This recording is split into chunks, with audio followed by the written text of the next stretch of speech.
কালকে যেন আমরা একদম সুন্দর করে শৃঙ্খলবদ্ধভাবে বৈশাখের যে শোভাযাত্রাটা হবে সেটাতে অ্যাটেন্ড করতে পারি।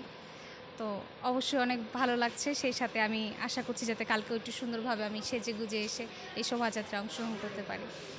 এবার শোভাযাত্রার জন্য কি কি চিত্র অঙ্কনে অংশগ্রহণ করেছেন? আমি নিজে হ্যাঁ।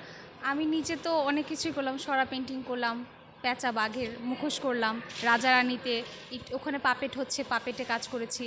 কখনো আবার ছোট পাখিতে কাজ করেছি, বড় পাখিতে কাজ করেছি। ঘুরে ফিরে সব জায়গাতেই একটু করে কাজ করার চেষ্টা করছি, যাতে সব কিছুতেই আমার তুলির একটা আঁচড় থাকে আর কি। আগামীকালে যেহেতু পয়লা বৈশাখ, তো সময় তো আর বেশি দূর নেই। তো সেই হচ্ছে শেষ প্রস্তুতি হচ্ছে যে কোনোভাবে সব কিছুর ডিটেলস শেষ করা, কোনটার কি মানে ত্রুটিপূর্ণ আছে ওগুলো সবগুলো কাজগুলো করা, এই আর কি। আপনার নিজের কোনো প্রস্তুতি আছে কিনা?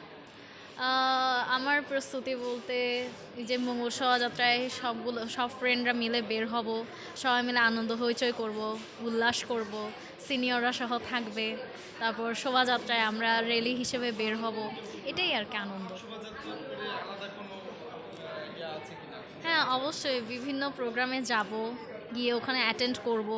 তারপর হচ্ছে যেখানে যেমন বৈশাখের উৎসব অনুষ্ঠান হবে সেখানেও পার্টিসিপেট করছি, এভাবেই দিনটা যাবে আসলে।